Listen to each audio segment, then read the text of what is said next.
My trip to Charlotte this Sunday did not end in Sweet Caroline playing over the stadium speakers.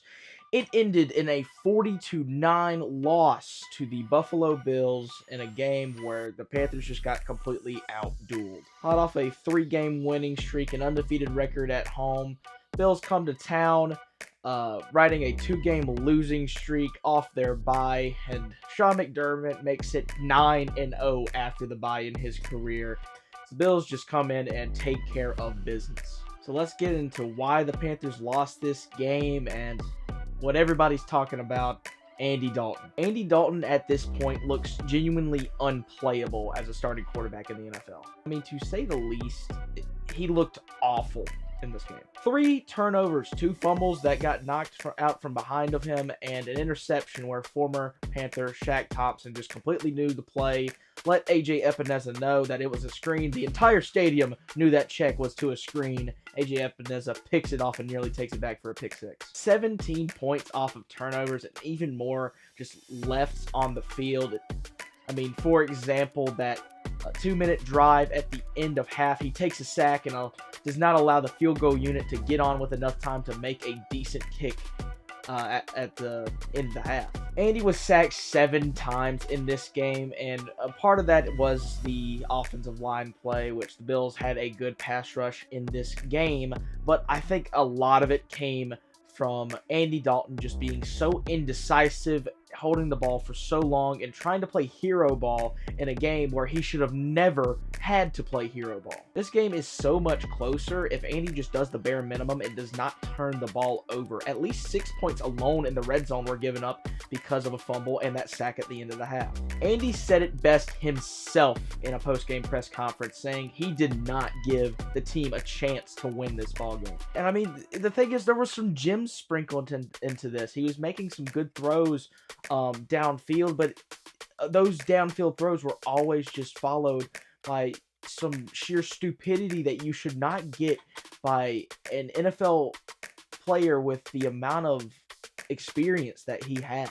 As I said in my preview, Andy turned 38 only a few days after this game is going to be played. Complete lack of awareness, touch, the mobility I knew was going to be an issue. It turned out to be even more of an issue. He missed some big-time throws that could have gotten Carolina back in this game. I remember the Jimmy Horn 3rd down and long, where Jimmy runs a wonderful route to get separation, and he has to try to dive to even get a hand on the ball. T-Mac gets the ball thrown behind him 2 times, one in the red zone, and then one on an out route to try to move the sticks. All of this is compounded into something that's even worse, is that Andy stayed at quarterback the entire time. Hendon Hooker was not given a single snap in this game. And, you know, why not give a chance for a guy to prove himself that he can be a capable backup in the league? Why not give Hendon Hooker a chance to play some snaps? Now, the craziest thing about this situation is somehow, some way, the Bryce stocks go way up in a game where he does not even play. Bryce has now shown that he is one of the only reasons why this offense remains watchable when he is at quarterback. He is the only quarterback on this roster that can make this offense go. This quarterback play was just a completely unbearable watch, especially in person. Because of this bad quarterback play, this just allowed the Bills just to go into our next point, and that's going to be the running game. To put it politely, the Panthers' rush defense was gashed in this game. Bills had 245 total rushing yards. A lot of that came from James Cook. 216 on the ground for James Cook. That came on only 19 carries. He broke a 64-yard touchdown and around a 30-yarder as well. And he just didn't go down. He looked faster, he looked more aggressive, and he was running through Mack truck-sized lanes against this Panthers rush defense, which has been phenomenal over the past few weeks. To go from shutting down Devon Achane, Javonte Williams, and Breece Hall to giving 11.4 yards per carry to James Cook is just completely ridiculous. I mean, this looked like the Carolina Panthers of old.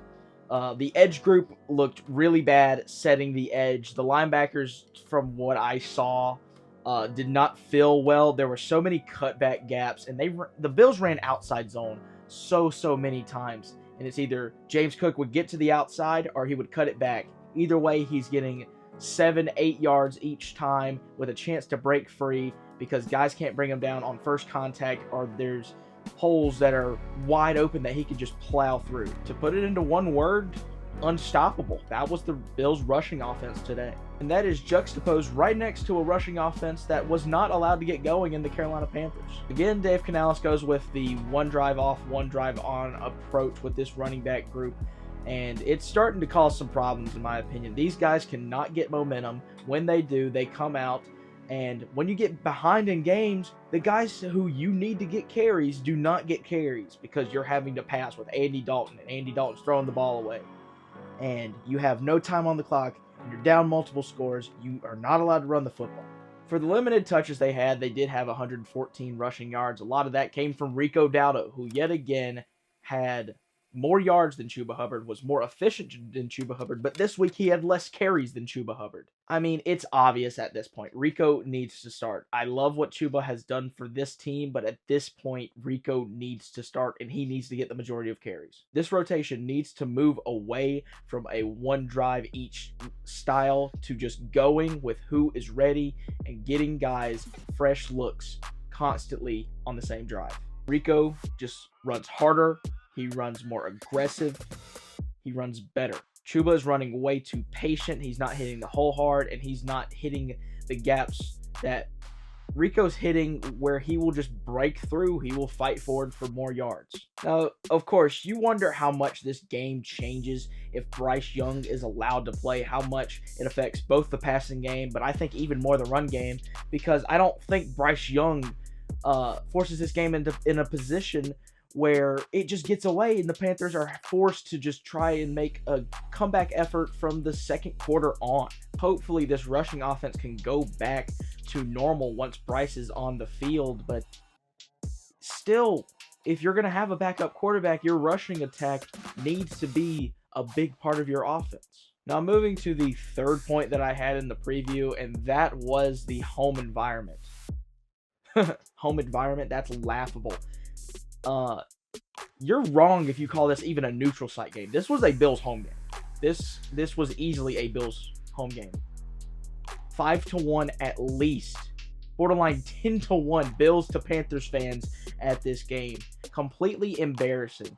Now, one thing that I will point out, tickets were ridiculously expensive. Even for high-level seats were $200-300 each.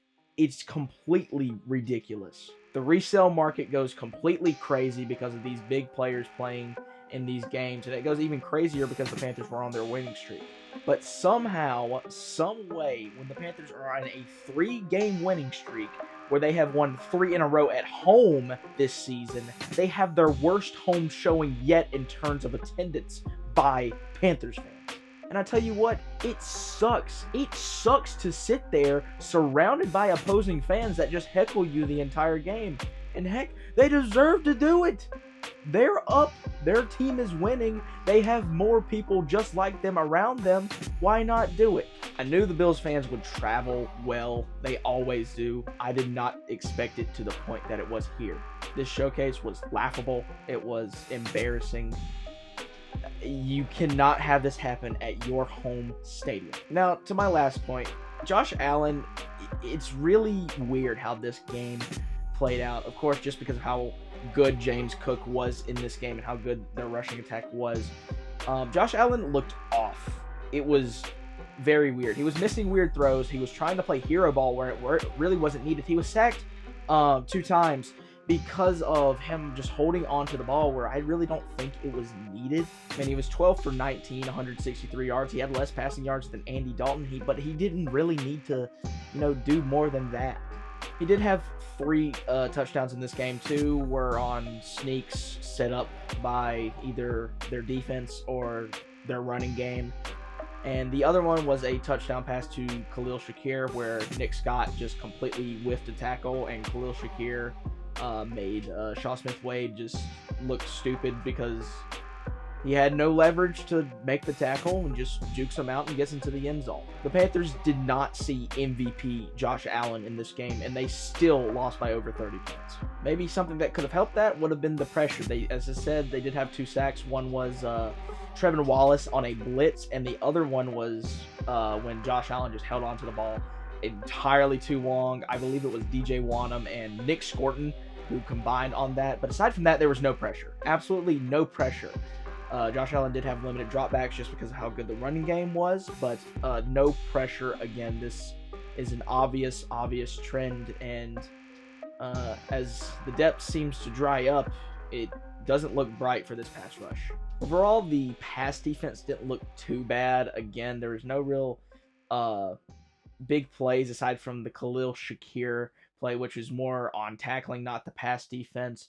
They were flying around. I wouldn't say that they played good or great by any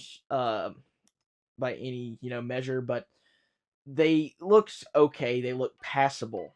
Mike Jack had a couple pass breakups. JC had a holding penalty at one point, where it's kind of weird, but he was flying around, and guys were getting to the ball, and they were not allowing big shots down the field. Of course, the Bills didn't take any, but they really didn't allow anything that would be really egregious in the air. So really, the Panthers fail what I talked about in the preview of this game. They fail all 3 goals, really.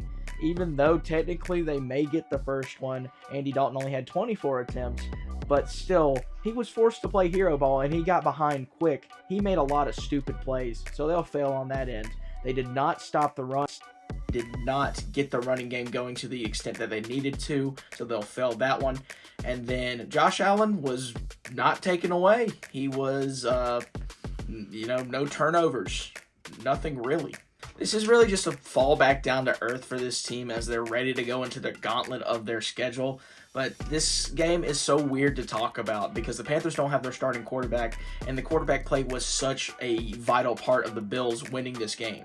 Now, moving on to some closing things, just some miscellaneous things. One of them I think is not miscellaneous at all, and I'll leave that for last. T-Mac, absolute dog. I think it was. He had 99 yards. I was begging for them to get him the ball so he can get another 100-yard day, but T-Mac continues to look like a star and the guy of the future.